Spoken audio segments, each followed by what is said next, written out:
Good evening, everyone, and welcome to the inaugural Agri-Chat. Thank you all very much for joining us online tonight. My name is Grace Calder, and I am the chair of the Melbourne Royal Emerging Leaders Group. This group is an initiative of Melbourne Royal and is a platform for young agri-professionals with a particular focus on creating opportunities to promote and celebrate youth in agriculture across Victorian agricultural shows, farming, agribusiness and agri-tech. Which brings us to tonight's event, the Journey of AgTech, Breaking Barriers and Exploring Innovative Opportunities. I would like to introduce our host, Simone Kain.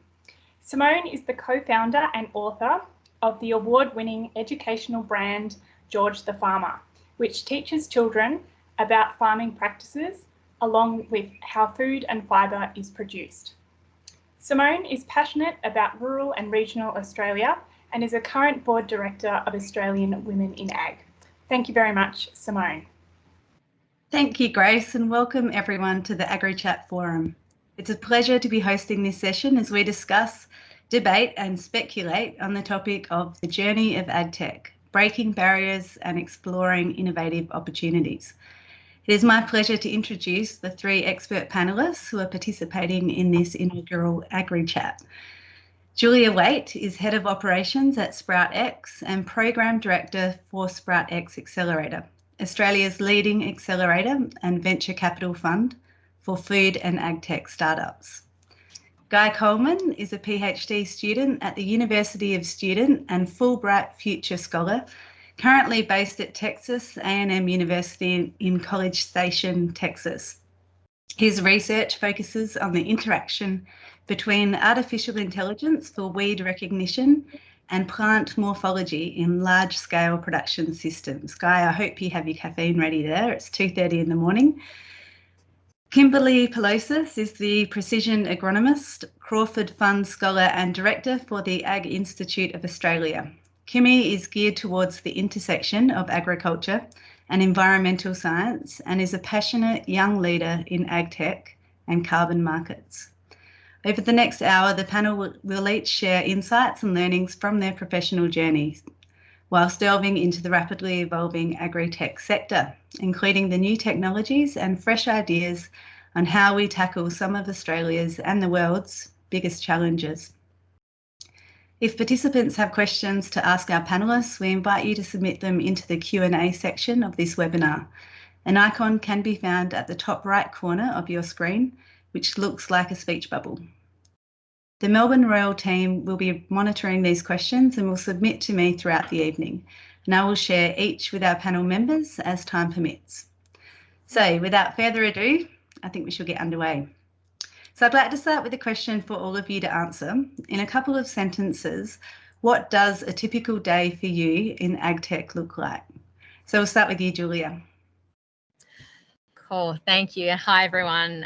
Great to be on the call and good to see so many folks on the webinar tonight. So the typical day for me working in AgTech startup is, I guess, my role and I'd say the client that I serve are entrepreneurs who are trying to change the future of agriculture.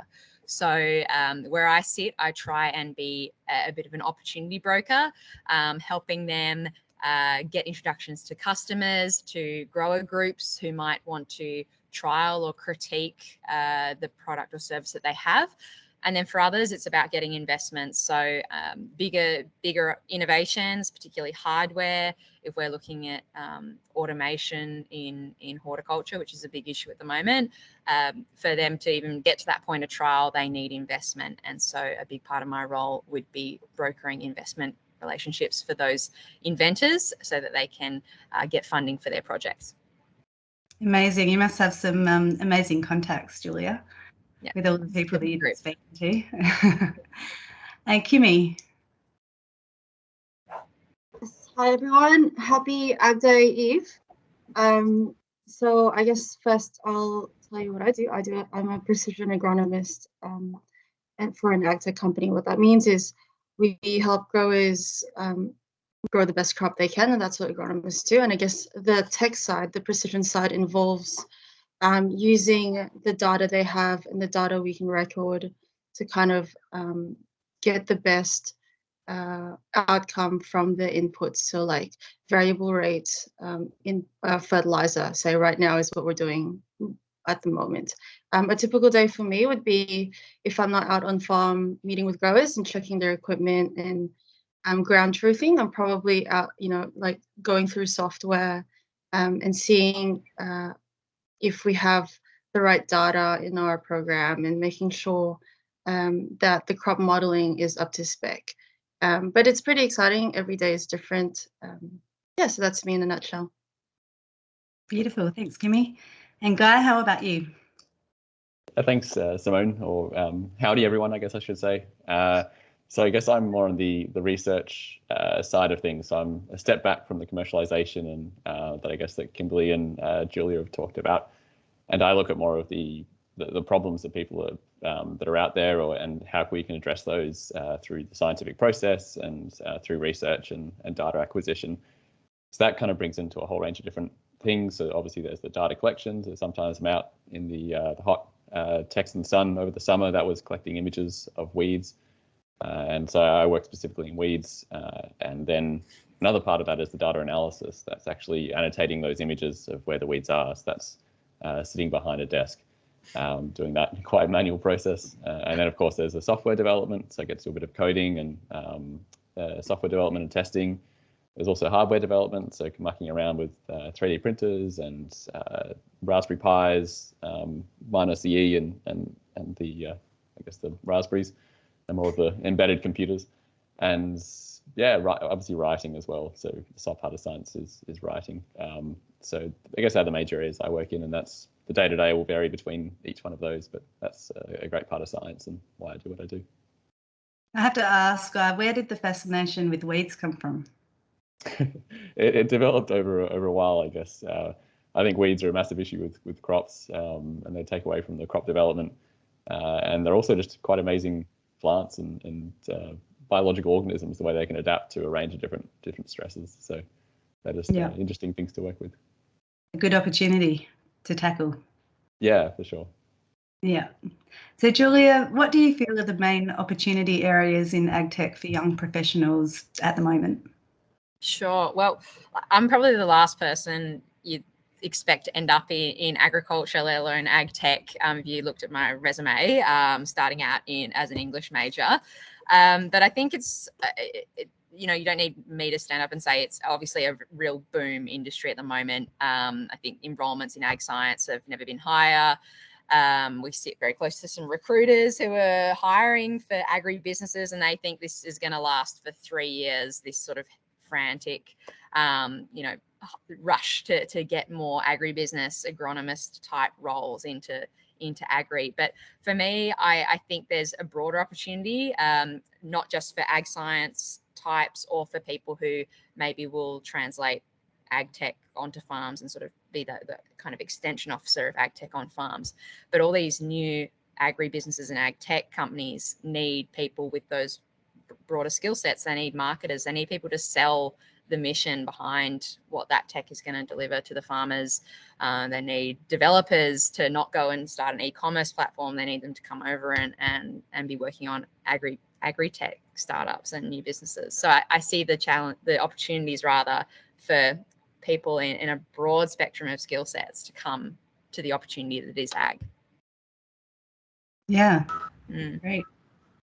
So Kimmy, you've just transitioned this year from being an agronomist to now being in the field of precision agronomy with a focus on carbon markets. So how have you found the transition into ag tech? It's been good. I think I've been lucky that when I was an agronomist, you already get exposed to software and the kind of like surface level tech, because I guess it depends what you define as tech too. Like a sensor can be a tech by definition, but the transition from being an agronomist to being a precision agronomist has been very hard in a good way, in terms of like learning the hardware. I have to admit, when you're an agronomist, you do a lot of seed comfort, like the farm, partnering with the farmer and trying to troubleshoot the different types of things that can go wrong, right? And whereas when you're in tech, like as a precision agronomist, your focus is on the software and the hardware and making sure you get the data correct, and trying to turn that as a win for the farmer. So I think the transition has been good, but it's been it's a big learning experience. I think admittedly, like, hardware was my weakness, and now it's turning into a good strength, which is good. But yeah, I think for anyone interested in ag tech or being a precision agronomist, I really recommend starting off as like a general agronomist and kind of like understanding the farming system as a whole, being out on farm as much as you can too, for sure. Yeah, that's a great tip. So what's some of the hardware that you've been working with this year? Oh my God, lots of like machinery. So say right now, a lot of growers have been buying a lot of like machinery, so say equipment like your harvesters and what have you. And because of that, my role involves making sure that that can talk to the program that we use. So when we're collecting data come harvest time or when they're spraying, that's kind of like a smooth transition. So, from explaining to the farmer what you're going to do, because they are very expensive equipment and you don't want to play around with them without knowing what you're doing, explaining to the grower and kind of like tinkering with it properly and making sure that it kind of shows up in the software as part of something I wouldn't have done as a regular agronomist, which is what I do now as a precision agro. Yeah, that's great. So one of the biggest challenges in AgTech is the take-up of new technology by people in the industry. And from your transition, is there anything that you've learned that could be used maybe as a marketing or educational tool to, I guess, take that fear factor away and encourage industry to see the benefits of getting on board with AgTech? Yeah, for sure. I think it's usually with AgTech, it starts with your, key kind of players, like your growers that are really cool, like keen to get into, do your pilot kind of studies, I guess. When it comes to, if you're a grower and you're thinking of getting into more ag techy stuff, your first point of contact is probably your agro, or what you're familiar with. So even most companies have their own digital offering now, and I would recommend that. So it's kind of like a more baby step on the way to a more ag tech kind of scheme in your farm. But if you're on the other side as an ag tech provider, I think what I find really important, especially as an agro, because part of my role, like a normal agronomist, part of my role was filtering through all the like startups and the opportunities out there, making sure what works for the grower is what they need, not because it's the flashiest kind of software or it's the coolest, sensor. But if you're on the other end and you're the provider, I think you need to make sure that the grower is the center of how you approach it. It has to be the grower at the center, not the software or not the offering that you provide. And you need to accept that what you have to offer doesn't necessarily fit every grower too. Yeah. So definitely keep working on trying to solve those problems rather than not, I guess. So Guy, do you have anything to add here? You've created the amazing open weed locator, otherwise known as OWL, which gives anyone the opportunity to build their own weed detector robot. And we've seen the rise of open source software over the past 10 years with the likes of WordPress, for example, now being the predominant website platform of choice for over 40% of all websites globally. And open source is really exciting. What type of interest and feedback have you received for the OWL since it was released in August? Yeah, the open source part is, I think, a really interesting development in agriculture. And I guess the feedback we've received on the open weed locator, or OWL, to date has been quite positive, and people are really interested in looking at how these things work. And that's what I guess open source allows you to do. It's kind of like, I guess, giving people the recipe to a bit of food or biscuit or cookie, and then people can make it themselves if they like, but also there's opportunities for people to make the cookie and sell it as well. And that's probably what people have enjoyed, is seeing a bit under the hood, and how a spot sprayer actually, or sorry, a weed locator that can be made into a spot sprayer fits together. And probably picking up off what Kimberly was saying, and having the farmer at the center of the development piece, what open source often allows, and has allowed in other industries, such as machine learning, is really putting the development in the hands of the people who are using it as well. So open source, because you can see what it's doing, and you can build one yourself. The farmers or people who are using the open weed locator can actually build one, find out what doesn't really work, or even just find out uses for it that I might not have thought of, or other people might not have thought of, and then contribute back to the community so others can use it in that way too.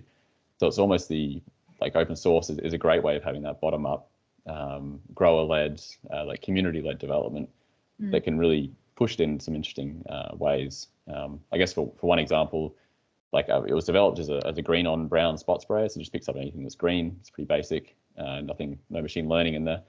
But what that could also do, instead of spot spraying, is actually, say, site-specific irrigation, because a green plant only needs water, or perhaps site-specific desiccation in cotton crops, which isn't necessarily what I had originally intended it to be used for. But once people get their hands on it, then they can start sort of going where the creativity leads them. So that's probably one major bit of feedback that we've had, and certainly one opportunity for open source technology in agriculture too. That's amazing. It's so exciting. And have you had many people, pick up the technology so far around here? I mean, it's only been since August, but. Yeah, I spoke to a grower. Twitter's a great platform, so people message me on there, and feel free to get in touch with me as well if you're listening. And so I had a grower up in Queensland, so I think Durabandi, and I've got the other place now, but yeah, there's a couple of growers up there, and then a few down in the south in New South Wales as well, and then over in also in, I think, England, someone got into contact. I had an interest in France, and down south in South America, Argentina, the US. So that's the benefit of releasing things online, is it just gets taken up by a whole range of people. And so it's really like a way of getting input from people right around the world that benefits farmers everywhere. And a really great example of that is AgOpen GPS. So that's a much more mature community. So if you're interested in finding out what, I guess, an open source community looks like that's really successful, AgOpen GPS is all about open source GPS guided tractors. And they're incredibly popular in Europe. Thousands of people, I think, have built these. That's amazing. And when I saw your video pop up of, because I've known about you working on this technology for ages, and when I saw it pop up online that it was already out there, I was like, wow, that's amazing. And I showed my husband, who's a beef cattle farmer, and he was blown away, and he said, well, can I buy one of these? And I said, no. That's when I contacted you guys, and you were like, oh, you build it. And then he was a little bit put off with building it, but I guess it wouldn't be too hard to find anyone who would actually be into building a robot. Yeah, and the way we design the instructions is for anyone with, irrespective of that level of skill with coding or putting things together. It's meant to be freely kind of accessible and always available as well to people. Yeah, I should get my kids onto it, actually. Yeah. So what would you suggest is the best way for people already in the industry to upskill and improve their ability to use and understand AgTech, such as the OWL? I guess for the OWL, you can certainly just get stuck in, try building it, try breaking it. The way I started was about basically breaking things. Then, once you get a bit more of a feel for it, then you can start, I guess, making or finding fewer errors and do it that way. I guess, for example, I only started coding in about 2018, and was benefited a lot out of the open source online coding community. So one thing I guess I would say is that don't put yourself into a specific box of I'm not a coder, or I'm not a programmer, or I can't build robots, or that kind of message. Because I know that's what I told myself for a long time, until I started learning Python. I was like, hey, this is kind of fun, and it's really not only for people who grew up with computers everywhere. So I think that's the way people get stuck in, is just kind of do it, and don't worry about building something super complex and breaking it. Yeah, I think that's a good tip in life. It's just to have a crack. Sorry, Julia. Yeah, I think what's really cool about Guy's project is he's doing what I've heard at least echoed by a lot of grower groups is that, you've got to provide some value up front, particularly as a startup when you're asking for farmers' time. And clearly you're doing that. You've popped that out on the open source universe to be used. But I think sometimes where startups fall down is they're trying to provide value early on for the exchange of feedback that they're getting from those early farmer conversations. But sometimes they go down the path of trying to sell an imperfect product too soon. And that's kind of what's caused this sort of approach fatigue that farmers are perhaps, or farmers and industry are used to, where they keep, getting approached by the startup to like, oh, do you want to check out my product? But it's not even a product yet, right? Mm-hmm. So there's a bit of a chicken and the egg issue I see at play in startup where, engineers, computer scientists, inventors in agri really need that feedback to knock an idea into shape, or perhaps knock it out altogether. Maybe it's wrong. So they're trying to sort of balance that. They don't want to damage what could be a potential customer relationship down the track, but they need to knock on doors and get doors opening and phones picking up, phone calls being received to get that important feedback from their end user customer when they've still got an imperfect product. So it's a balance. I think Guy's done a really great job of building that goodwill with an amazing piece of code. But yeah, it's a challenge for startups to navigate that. Yeah, it's a bit of a catch-22. Customer trial phase, yeah. Yeah, catch-22 with having someone to test it out and the time to do that. Yeah. Yeah, it's hard. So Julia, when you see an AgTech startup in ideation or product prototype stage, what do you believe is the best way to balance that line between desirable user outcomes to solve industry problems and what's actually achievable in terms of delivery and resources? Sure. I think, first of all, just being honest, being honest with your trial partners with where it's at and what it's going to do and what it's not going to do. I think we have this big sort of startup culture of puffery, and we do need to have that, especially when we're talking to investors. We do need to kind of have, a bit of, not creative license, but some puffery in what we're going to achieve. But I think when we're talking, you mean as in people are really talking up what they're doing without having the backing? Sure. I mean, I think particularly it's that sort of Australian criticism. When we compare ourselves to how maybe people sell, Guy can probably weigh in on this as well, the way I say an American startup would sell themselves to customers and investors, whereas Australians tend to be a bit more downplay. They go, what's, worst case scenario. I won't go best case, I'll go worst case. But for me, I think in terms of, delivering real value versus what's achievable, they can be the same thing, but I think ultimately speaking the language of the farmer and what matters for the farmer, that's going to be what determines whether you've got a product that's going to sell. So not talking about impact in the terms of carbon or environmental costs, but talking about farmers' bottom line, or how much productivity increase is going to be achieved by using this system, or what sort of decrease in weed prevalence are they going to get? Like making sure that you're selling what you're offering in the unit that matters to that audience. So that might be different for investors, and it's going to definitely be different for farmers. But ultimately, if you're onto something good for your customer, that sort of pans out across your business. If you're doing well with your customer, investors are going to like what they see. But it's about getting that the unit that you're using to communicate the success right. Yeah, fine balance. Yeah. And Julia, why do some ideas or startups get funded and others don't? I mean, even though their idea may be equally as good as others, what does it come down to?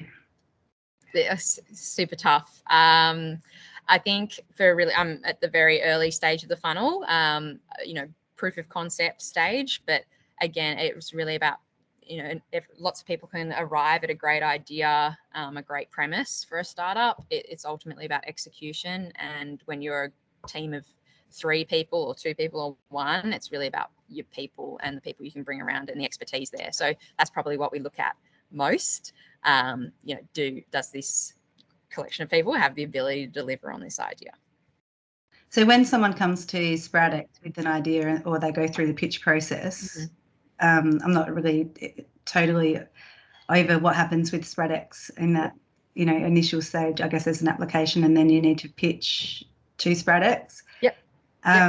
So how important is the pitching process?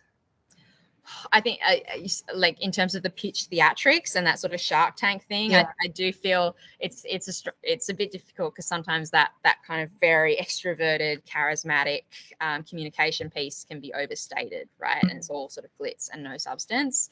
I think no matter what you're doing, whether you've got a great idea, if you can't communicate it and communicate the purpose or the impact, that's going to be a problem. Whether it's, you know, Steve Baxter, Channel 10, Shark Tank, I'm not even sure if it's right, but or just someone trying to bring someone on board to like take a salary cut to come and join your cool startup. You're going to have to be able to sell the mission. So I think whilst, you know, you don't have to be, you know, stand-up comedian, public speaker extraordinaire, you're going to need to be able to hone that skill. You're going to need to sell at some point, especially when you're a small company. So it's not about the glitz of the pitch, but it's about the substance of the pitch and whether you can make us believe in the vision that you're communicating, whether I believe that you and your people are going to be able to pull this off. The market size as well. So not every new business is a startup. So a startup, I'm not sure the necessary etymology of the word, but it needs to have, you know, a high growth and economies of scale growth pathway. But you can also start a very, very profitable small to medium sized business that, you know, will make you a killing, right? And you'll be a fantastic business owner, but it's not a startup. So just being clear about, you know, whether you're approaching us as a startup for venture capital, or actually you've got a really profitable business idea, but it's not a venture capital suited pathway. So venture capital wants economies of scale, you know, exponential, not linear over time. And that's where SproutX, I guess, comes in and can help those startups to determine whether or not. Yeah, we generally work with companies who are that ladder, that exponential pathway, because we feed, we're looking to feed deals into venture capital, which is actually, there's no better time for founders to be looking for venture capital. And there's a lot of interest around AgTech as well. Yeah. And if, say, there is a founder that needs to pitch their idea, but maybe then, you know, they are really introverted and are nervous and think they'll do a horrible job, is that where you should really get someone else in your team that is a good communicator to help there? Or what do you think? I think that's part of the long term. I wouldn't send in a surrogate, because no one's probably going to sell your passion project better than the people who are part of it, right? Like, can't delegate a passion, but if you're starting a small business and you're going to need to go out and knock on doors or make cold calls and do those initial sell conversations, and that's not really you, then you definitely need to consider whether you could convince someone else to maybe come on for some sweat equity and someone a bit more extroverted to do that sort of work. Yeah, okay. Yeah. That's funny. Kimmy, how can farmers who are keen to support innovation startups in ag get involved with supporting new tech development? There's heaps of like grower groups they can get involved in. Usually they're a lot more open to doing your pilots and trials. I guess, like I said earlier, I would, if I was a grower, I'd approach my agronomist, and I would, you know, whatever companies you use, I would, you know, explore if they have a digital offering. I know like KPMG is like an ag tech finder, and that's kind of like a little directory they can look into, like different types of solutions, like tech solutions for your farm. But I think if you need to first suss out that your farm has good connectivity too. I think so, like basic kind of step one. Yeah, that's what I would, if I was a grower, that's what I would do. Yeah, it's a massive issue, isn't it? Connectivity everywhere. And Kimmy, we've had a question that's come in from the audience, which is, do you think there should be a clear separation between a field agro and a tech agro? And do you think adoption is slowed by the majority of agros being field focused? This is from Jim. Jim, very good question.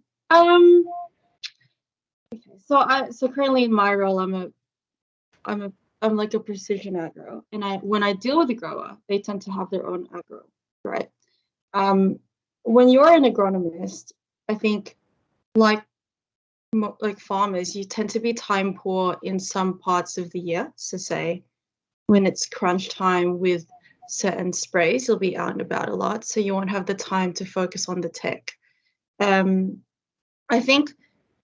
feel like right now it is important to have that separation, but I feel like in the future, most agronomists will have some form of tech involved in their role, and it would almost be, I would think, expected, especially with your next gen grads are a lot more in tune with playing around with software.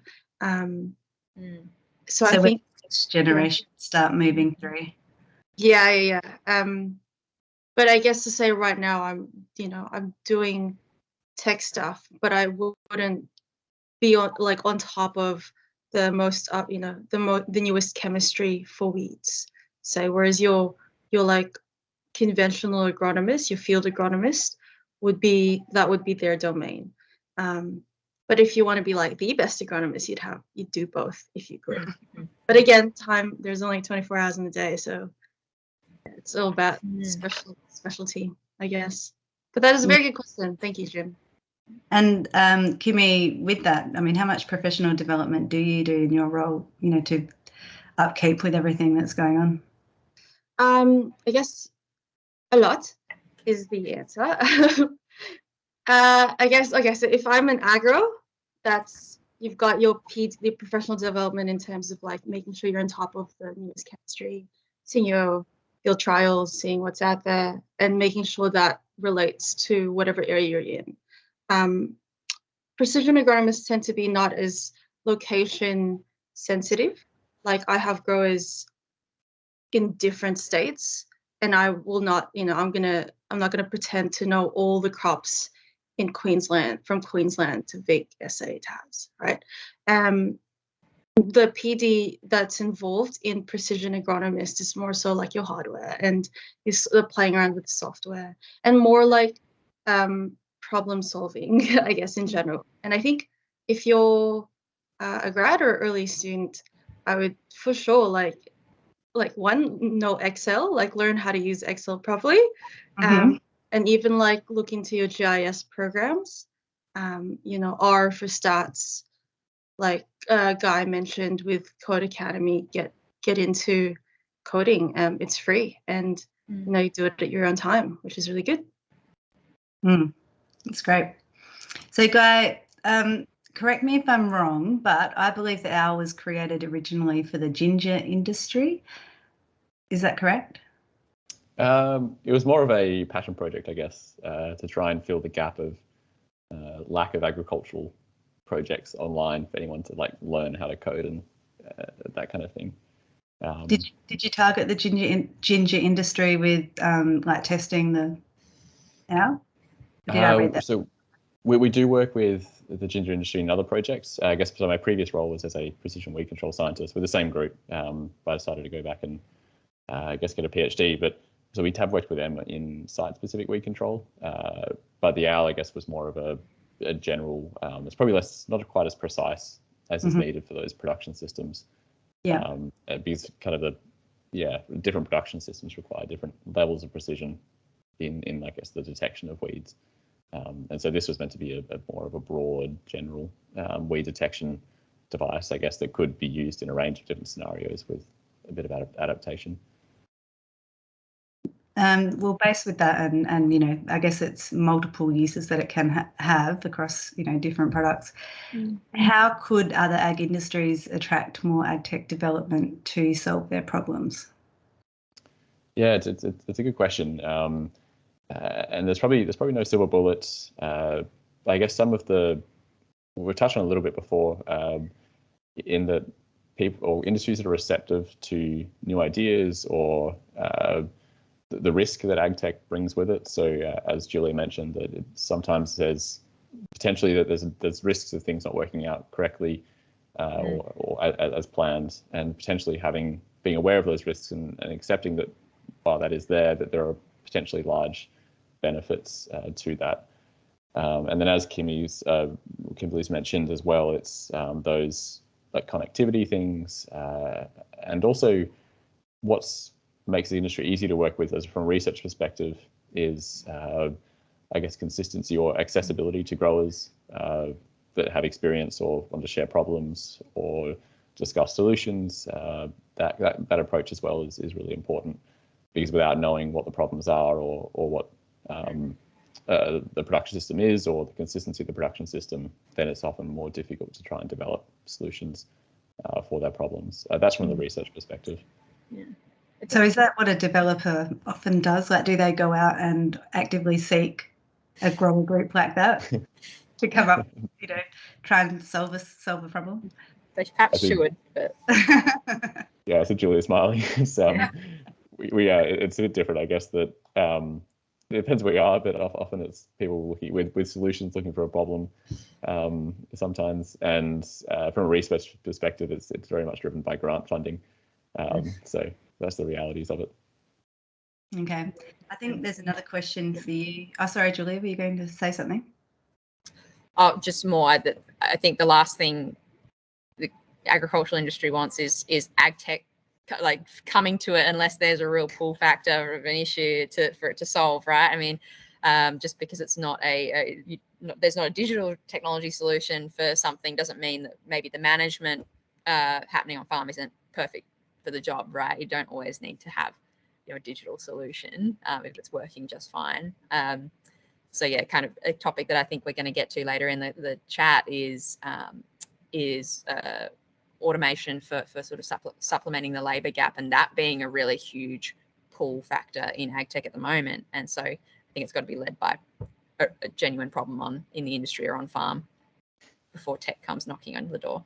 Well, should we get into that a bit more around labour shortages and what's happening at the moment in Absolutely. Julia, do you want to... or Guy, would you like to address that? No, everyone's too. I think when I was in agro, at one point I was in the Riverland, which is in South Australia, big wine, viti and tree crop country, and it was coming up to harvest. This was recent, and everyone was worried, and I think still would be, about hard labor in particular, and if you can't harvest your crop, you don't really have much options there. So yeah, it's a big problem. I mean, that's my context. Let's start with that. Yeah, it's a massive problem everywhere, especially now due to COVID, isn't it? Yeah. So Sproutex is headquartered in Melbourne. We run a national program, but most of our engagement happens in regional Victoria. So, when we do producer trips up to the sort of Mallee, Sunraysia area for, even pre-COVID, I'm sure for a number of years, just that filling that labour need has always been an incredibly stressful challenge. So yeah, I think a lot of AgTech is kind of a nice to have. I think some of the major frontiers, one of the major frontiers is this, robotic automation, not to replace local labour, it is to supplement the existing labour force, because there is a gap. There is an opportunity with automation, not just for on-farm efficiency, but also for that labour force to then take more skilled, more interesting roles on farm, alongside that tech, and just overall sort of, quality of work is going to increase with that. So I think that for me, that's an area I'm looking really closely at. It's a really exciting area. The Western Growers Group out of California, which is, a huge, leader in this space, has just finished a survey of a global survey, I believe, of anyone working in harvest automation, because that is their number one target now. So that's what I'm looking forward to seeing over the next few years. What were they trying to find out with their survey? They're looking to see who's working on what crop types and how far along they've got. So there's a few early movers. If we just look at Australia, we've got Ripe Robotics, a great young team, Ageris, which I believe Guy in Narrabri Smart Farm, we've had some work to do with them, perhaps. I'm putting words in your mouth, but there's a few players locally. You go offshore, we did have Abundant Robotics, which believe it is sort of taking a step back right now. But this is sort of the next hurdle to find a commercial way to make semi-autonomous robotics on farm really work in those intensive horticulture industries to supplement that gap. Amazing to see what's going to happen over the next few years, I think. Yeah, it's really exciting. So, Guy, I've got another question here from Danielle. Has the pandemic affected the agri-tech industry for investment? Hard to say from my perspective in the research space, but I wonder if, Julia, do you have more comment on that one? From the pandemic point of view, I think that's we've sort of passed that. I think for a time there's a bit of a batten down the hatches. We're just, investors were not necessarily taking as many new people onto their books. They were just sort of sitting tight to back the companies they were already supporting. But in terms of interest in AgTech, it's just been increasing over the last 4 years I've been involved in this space. Sometimes more in like lip service than actually in, if you look at their book build of who they're working with, you're like, I don't see very much ag in there, but they're looking for that deal. So I think that maybe a sort of point of work that still needs to happen for some investors is they're looking for those same kind of not quick wins, but the same type of growth they get with a consumer facing product. So I've got a world full of consumers, but I've only got X number of farmers, and they kind of test things seasonally and they measure it over multiple seasons whether that product's really working or not. So you don't get that same kind of overnight customer onboarding increase and repeat purchase satisfaction that you might get as an investor looking at, say, an e-commerce platform or a Canva, if you will. So it's about investors being more comfortable with the really strong growth but more patient growth over time. That's one thing Julia made me think of is that like maybe 5 years ago, that like thinking of Google or people from Uber looking at agriculture was kind of out of this world. But just in the last, I think, year, 2 years, we've had Google launch their Project Mineral, I think, which is like a in-field phenotyping platform out of their, I think, is it the Project X, or there's like their development group. And then also, if you look at Carbon Robotics, which is the latest laser weeding robot out of Seattle, that was developed by two Uber, like ex-Uber engineers. And so I think what's really interesting is you really are starting to see much more of an influx of non-ag people and developers into the industry, which hard to predict, but it seems like it could be a bit more of bringing other people and start more of a snowball effect. But that's I'm not more in that space, just what I've, I guess, observed recently. Yeah, that's amazing. Well, one of the questions that's coming from the audience is, what do you think AgTech looks like in 10 years' time? He's got a crystal ball. Well, I was in a call today where someone was saying that AgTech you won't need to have a special department or a special title for AgTech soon, because it'll just be, a natural part of agronomy. You're already adding that to your portfolio of advice when you go out on farm. Like eventually it's not going to be a line between you old school or you ag tech. It's just like that's both a part of this world. Yeah. How about you, Kimmy? Have you got anything to add to that? I think like in 10 years time, like part of the reason I got involved with ag tech is for growers in general. Like that is what that is my purpose, I guess. And I see it at the moment as a tool to kind of like be more resilient in general. Like, right now you've got the pandemic. So not only do you have this labor shortage because you don't have your regular influx of harvesters, but you also have all this logistics issues. So we didn't have much access to glyph, like to some inputs at key points of the year. And then you now have flooding and like weather, like all the variations, and there is, the joys of farming. And I think with AgTech in 10 years, I feel like that would play a big role in helping growers build more resilience. And I think that's really important.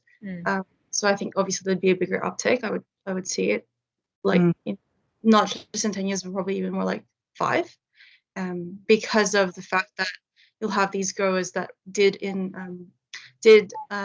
have AgTech update and uptake and kind of like survived some big disruptions with the help of it, and that will kind of just be like, you know, a domino effect to other growers in different areas. Yeah, encourage them to uptake more tech. And it's going to be interesting, Guy, I think, over the next year or so with the rising cost of glyphosate to see what the uptake is of, you know, robots that can get rid of weeds. It's almost like they've just sort of come out onto the market at the right time. Yeah, that's true with the shortages. Yeah, I think over the next few years and the next 10 years, I guess, where we'll see maybe on the geek, kind of the techie side of things, is like all these cameras on booms or cameras on tractors that start, I guess, looking for and relating really plant-specific problems, such as weeds or disease or health nutrient status. And I guess I'm thinking more of a broad acre basis from what I do, but and kind of relating that to more historical data and having it more seamless as well, because at the moment it's a lot of individual groups. So you have your weed spray or your spot sprayer, but that isn't necessarily linked up to any sort of nutrient application, even though the machine, like a sprayer, might be used for nutrient application as well, which could be done on a spot basis or a variable basis. So I think having more of an integrated system where things can just go out and say, all right, let's treat this disease or this thing to X, potentially like X economic basis. So say you want 90% return or something for that area, and maybe look at farming that way as opposed to these blanket applications that are based more on an area instead of a plant and health basis. So that's probably where I see over the next 10 years, but who knows? I mean, 5 years ago, lots of the deep learning we're seeing and like the heavy AI that we're seeing now didn't really exist for agriculture. So who knows what will happen over the next 5 or 10 years. And is there anything at the moment that you know of that is doing that, you know, is eliminating plus adding benefit to a plant at the same time? Is there anything that gets rid of snails? Salt. Yeah. Take a few photos of snails and you can train an object detector pretty quickly. But in terms of nutrient, there's a really neat one in lettuce thinning they do. People might have seen in Blue River where they apply like a jet spray, but it's a similar concept to that. It's like a bubble jet printer, but rather than using a chemical, like herbicide, I should say, to control or thin the lettuce or control the weeds, they apply a very high dose of urea or some liquid fertilizer, and so that kills the weed, but also puts fertilizer around the plant that they're trying to grow. But I'm not sure about variable rate spray applications yet. I'm sure there'd almost certainly be companies working on that. But yeah, it's amazing. You have to submit something to the ethics board to, you know, create an algorithm that detects snails and terminates them. Yeah, I think my husband would be onto that one. Yeah. So if you could change one thing about the agtech industry to further unlock its potential, what would that be, Julia? Oh, why'd you start with me? God, I think about that one. At the risk of repeating myself, I think, you know, from my perspective where I sit, I think we need to have growers at the centre of agtech development, not necessarily as the technologist learning code from scratch. Go for it if that's what you're into. But yeah, I think creating more forums outside of a customer sales environment, where farmers can be part of that iterative process with startups, knock things back straight away, encourage them in the right direction, and then also reward them for that time, right? You know, farmers are time poor, but we do really want to make sure that if these people, we're going to develop tech for them, it's the right tech. So yeah, creating some sort of more early adopter feedback groups would be amazing. Yeah, I think it's that incentive is really important to try. It totally is, because I think too much it's just relied on goodwill that, you know, you want to be part of this for the feel goods or because I'm going to give you this product, but the product's not that great usually at that point. So you're working out an incentive mechanism to compensate farmers for their time. It's just so important. Yeah. Kimmy, have you experienced a win or loss that you can share tonight with your work? When things don't work, it's a loss. I think the greatest win is when something doesn't work and you're stuck on it for days, hours on end. And when that feeling when you figure it out and you communicate that to the grower is a massive win. I think when you're in agriculture, you work with farmers. I think you're like a partnership, and you realize that their wins is your wins. So I guess my wins in my career is when I've met whatever target the grower wants to hit. If it's have softer chemistry, have less inputs, do variable rate, whatever it is, and they get what they need towards the end, that's a win. I think like losses or cons, I guess I'll like real talk to anyone here in the webinar. If you're interested in working in ag, you do have to have thick skin. I think that's something I would recommend anyone, especially when you're working in rural areas, and when you're dealing with farmers. Like, there are a range of different growers, a range of different people you work in ag, and you have your old school kind of like teams, and it can take a lot. Like, you sometimes have to prove yourself, especially if you're not from a farm, if you're not from a country town. There's that big kind of like jump that you need to, there's a big barrier there, so you need really thick skin. Never take things personally, and just like get used to being uncomfortable, in like a good way, obviously. So those are my like wins and losses, I guess. Yeah, I think that's a good tip, and we've had a few good ones tonight. Thick skin, have a crack, put yourself out there, don't hide behind other people. I think, Julia, there's one question that's just come in from Brad, and we'll end on this one, I think. What is the coolest, remarkable idea that has been pitched to you? All right, well, I've got to be, I'm going to be self-serving and talk about a startup we have pitching very soon in our final demo day, which is our pitch event of 2021. So GrowWave, of whom no guy on the call is familiar with, but GrowWave is really exciting. It's basically pest treatment without the pesticides. So using not lasers, but microwave technology to target any sort of weed or pathogen in the seed bank, just in the topsoil layer, without impacting to a detrimental effect the microbial activity that we want to keep in that soil.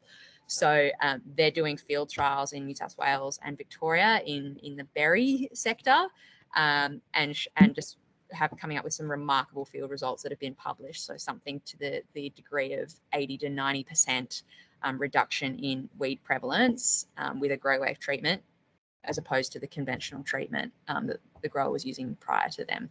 So really, really exciting. They're an example of a team that, it's hardware. A lot of investors don't like hardware because it's hard, but this is really impactful change as we deal with increased regulation, glyphosate prices, and of course we want less chemical in our food system. So really, really exciting stuff.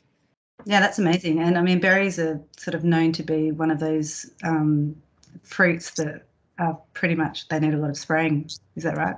Right. Well, yeah.